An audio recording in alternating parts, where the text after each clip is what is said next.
gracias por venir a Interior 403. Yo soy Nora de la Cruz y hoy me gustaría hablar acerca de una de las cosas que a mí me parece que son más difíciles al escribir, si no es que la más difícil, y eso es empezar. Siempre que yo, o muchas veces que yo he tenido que escribir un texto desde mis trabajos de la universidad, tesis, reseñas o lo que sea, constantemente me doy cuenta de que la parte más difícil es el momento en el que prendo la computadora y abro el archivo y sé que tengo que empezar por alguna parte y siento que no puedo. Esa es la sensación, que realmente uno no tiene la capacidad de escribir. Entonces, a esta sensación que muchos tal vez hemos experimentado, comúnmente se le llama miedo a la hoja en blanco o bloqueo de escritor. Y si ustedes hacen una investigación en internet, se podrán dar cuenta de que hay mucho escrito acerca del tema y que hay mucha gente que conversa al respecto, porque es una sensación recurrente entre escritores desde los que comienzan hasta escritores profesionales muy exitosos. Y esto se debe, según Victoria Nelson, que es la autora de un libro acerca de este tema, concretamente del bloqueo de escritor, esto se debe a que esta sensación de resistencia a la escritura es una parte importante del proceso de escribir. Según esta autora, este problema no es un problema en realidad, sino que es un síntoma de que hay algo que necesita reajustarse en nuestro acercamiento al proyecto o al texto que estamos intentando escribir. Y las principales dos causas que ella señala de por qué nosotros a veces necesitamos reajustar esta perspectiva tienen que ver con que es nuestro subconsciente diciéndonos que hay algo en la manera en la que estamos manejando el texto que no funciona o que no tiene sentido con la intención original o con lo que realmente nosotros teníamos o tenemos proyectado así como muy interiormente. Y la segunda puede ser porque tenemos expectativas y exigencias o autoexigencias imposibles y muy difíciles de cumplir. Entonces, esta sensación de imposibilidad de escribir nos obliga un poco a detenernos, a volver a pensar las cosas, a replantear el proyecto y a tomarlo tal vez con un poco más de calma. Entonces, como yo he tenido este problema muchas veces, desde que estaba en la universidad y tenía que hacer tareas hasta el día de hoy, que estoy desde hace tiempo intentando empezar una novela nueva y vuelvo a tener esa sensación. Entonces esto es algo contra lo que yo he estado buscando soluciones durante mucho tiempo. Una de ellas fue, por ejemplo, leer este libro que me recomendó un amigo y que sí fue muy esclarecedor para entender por qué algunas de las cosas que yo intentaba para resolver este problema no funcionaban. Entonces, hoy concretamente quiero hablar de 3 maneras en las que yo intenté resolver este problema y que evidentemente no funcionaron, que yo no les recomiendo y que les voy a explicar por qué no sirven y por qué deberíamos evitarlas si es que lo que queremos es realmente resolver este problema de bloqueo y poder empezar a escribir. La primera de ellas es tal vez muy básica, creo que nos pasa solamente la primera vez que intentamos escribir, y eso es el típico cuadernito especial. Cuando nosotros decidimos empezar a escribir, casi siempre lo queremos hacer algo, nos parece una decisión muy importante, que sí lo es, y entonces una de las cosas que comúnmente hacemos es comprarnos el cuaderno carísimo de pasta dura o estos que tienen mucha fama y mucha tradición por ser para escritores, un papel precioso, lo que sea, no sé, elegimos un cuaderno carísimo, muy especial, muy lindo. Y el problema con este cuaderno especial para escribir es que termina volviéndose uno de estas autoexigencias muy altas. ¿Por qué? porque cada vez que queremos empezar a escribir, sentimos que no queremos como que manchar ese cuaderno con una tontería, ¿no? O con un borrador. Queremos que lo que pongamos en ese cuaderno ya sea como que algo muy definitivo. Como nuestro cuaderno es tan bonito, no queremos tacharlo, no queremos equivocarnos, queremos que todo ya salga bien desde el primer intento para que ese cuaderno quede casi como una versión definitiva de nuestro libro o del proyecto que estemos intentando escribir. Eso, para empezar, nunca va a suceder. Es decir, nosotros vamos a escribir cada texto varias veces, casi siempre 3 o 4 veces. Entonces, comprar este cuadernito especial es un poco meterle más presión a las expectativas que ya tenemos acerca de nuestra escritura, cuando tal vez todavía estamos en una etapa en la que necesitamos hacer varias pruebas, ensayo y error, a lo mejor hacer planes, tomar notas, y entonces una vez que tengamos más claro lo que queremos lograr con el texto que queremos escribir, pues entonces sí, ya tal vez elegir un cuaderno que sea solamente dedicado a ese proyecto.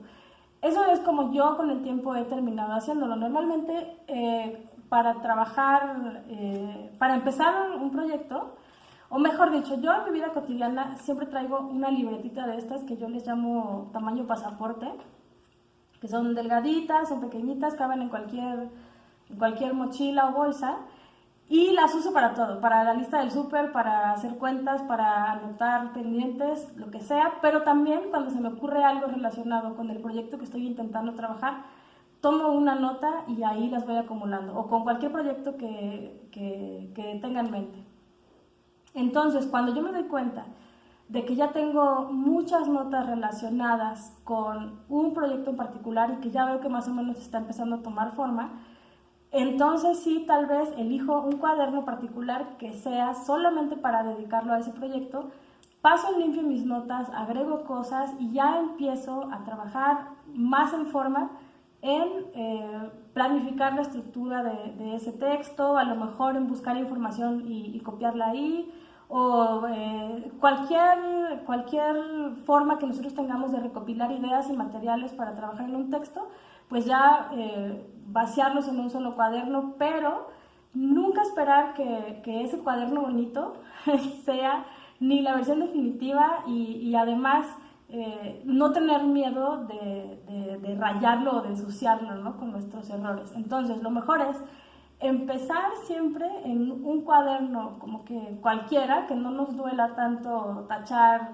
recortar, arrancarle hojas y lo que sea, y tal vez ya después, cuando tengamos algo más en claro, pues pasar a un cuaderno especial.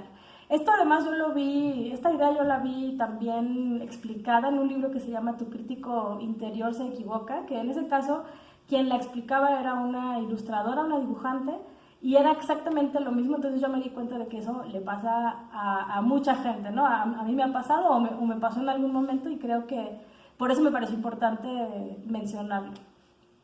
El segundo error que uno comete cuando está empezando un proyecto, cuando está empezando a escribir, tiene que ver con querer leerlo todo.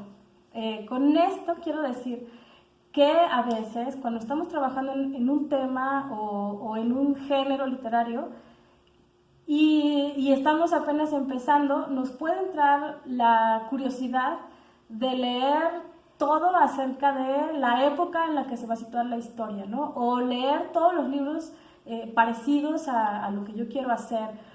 O también otra variante de eso es ponerlos a leer todos los libros que existen acerca de cómo escribir, que hay muchísimos manuales a la mano acerca de cómo estructurar la novela perfecta, cómo escribir el principio, cómo escribir el final, cómo hacer personajes, etcétera, etcétera, etcétera.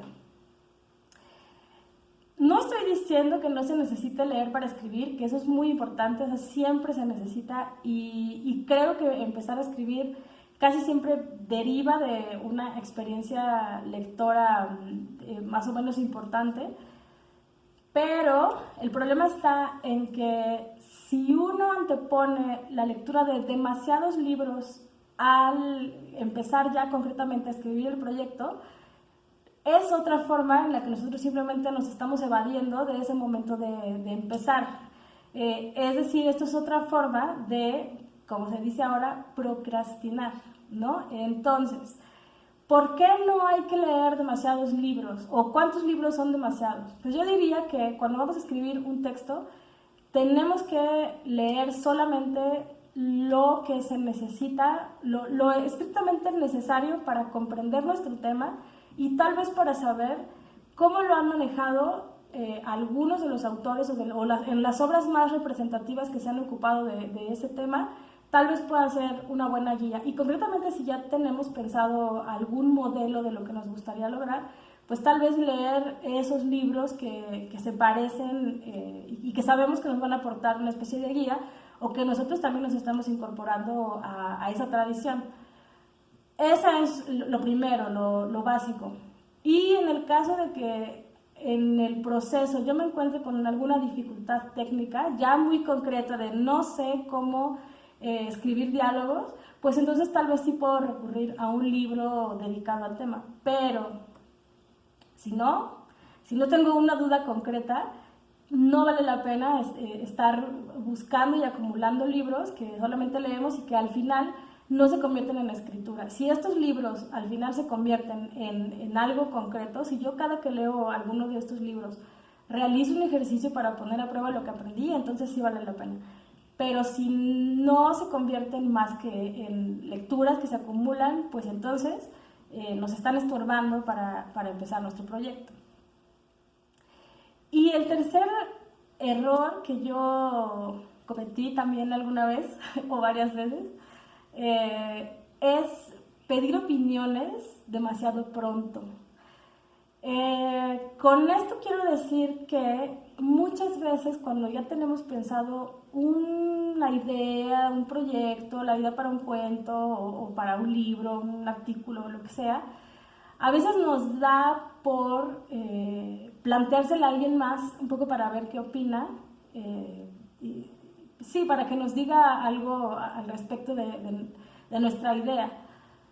El problema con esto puede ser que puede tener dos dificultades. La primera es que si nosotros somos este tipo de personas que se exigen demasiado y que una de las razones por las cuales se nos dificulta empezar a escribir es justamente porque somos muy perfeccionistas, los comentarios que recibamos en esta etapa tan vulnerable del proyecto puede ser que nos generen un poco más de inseguridad, porque vamos a tener la sensación de que lo que estamos planteando no está bien, no está perfecto, no funciona, vamos a dudar y vamos a volver a la etapa en la que queremos volver a pensarlo todo, y en vez de avanzar o de empezar qué es lo que queremos hacer. La otra razón por la cual esto puede ser problemático es porque, sobre todo si lo hablamos con más de una persona, o sea, si llevamos una idea a taller, como a veces yo hice y como veo que a veces sucede, si llevamos la idea de un libro a taller o el inicio de un proyecto más extenso a taller, podemos escuchar muchas opiniones y muchas de ellas pueden ser muy inteligentes y decirnos cosas que no se nos habían ocurrido para nada. Pero eso también puede hacer que nos vuelva a entrar esta curiosidad por explorar todas las opciones que nos mencionan los compañeros o que nos menciona el maestro, y eso también nos distrae. Y además también puede ser que nos termine alejando de la intención original, ¿no? Entonces, en este caso lo que yo recomendaría es primero tener muy clara la estructura de la historia, si es una historia, o de la tesis, el proyecto, o del artículo o la reseña, tener muy claro lo que uno quiere decir y cómo lo quiere estructurar, y hacer al menos un primer borrador completo, escrito. Y hasta entonces, tal vez plantearle a alguien la lectura para que nos pueda decir si la intención que nosotros teníamos se cumple o no, para recibir ese tipo de retroalimentación. Sucede lo mismo con cuentos, con novelas, con lo que sea. Una vez que están muy avanzados o ya terminados, se lo podemos plantear a otros lectores para que ellos nos puedan decir cómo perciben el texto, para nosotros saber si las cosas que nosotros esperábamos que sucedieran con ese texto efectivamente suceden. Si se entiende todo, si el efecto se consigue, etcétera, etcétera. De hecho, me acuerdo que en un curso con Alberto Chimal, él nos contó que Daniel Sada decía que un texto no se debe, bueno, una novela en particular, no se debería llevar a taller sino hasta que se tengan 80 cuartillas, me parece. Y en ese momento me parecía muy extremo porque sí, o sea, siempre parece distante el momento en el que uno va a tener 80 cuartillas, pero hasta cierto punto creo, bueno, o ahora entiendo que es un muy buen consejo. Entonces, lo que yo recomiendo es pedir opiniones, es súper importante y es gran parte del proceso de escribir, pero tiene su momento y eso tendría que ser cuando el proyecto esté muy avanzado o terminado, o también en el caso de que nos enfrentemos a una dificultad técnica muy particular que no sepamos cómo resolver y que entonces sí nos puede servir preguntarle a alguien, oye, a ver, este personaje que yo quise poner aquí, ¿sí se entiende tal o cual cosa? Bueno, pues entonces sí vale la pena preguntarle a alguien más cuando nuestra perspectiva ya no es suficiente. Pero si no, puede ser un distractor más y nuevamente nos puede retrasar el inicio del proyecto y sobre todo nos retrasa el proceso de encarrerarnos y hacer de la escritura ya un hábito, ¿no? Y sobre todo de concretar de principio a fin el texto que tenemos planeado. En fin, estas eran las 3 cosas que yo abiertamente desaconsejo, que me parecen errores terribles que yo cometí de hecho más de una vez, y pues era lo que quería compartir con ustedes hoy. Si les interesa que les cuente un poco más acerca del bloqueo de escritor o acerca de algunas cosas que sí funcionan o que no funcionan para escribir, pues me lo pueden decir. Si tienen alguna sugerencia concreta, se los voy a agradecer. Y por hoy es todo. Les agradezco mucho que hayan venido a Interior 403. Yo soy Nora de la Cruz y nos vemos la próxima semana.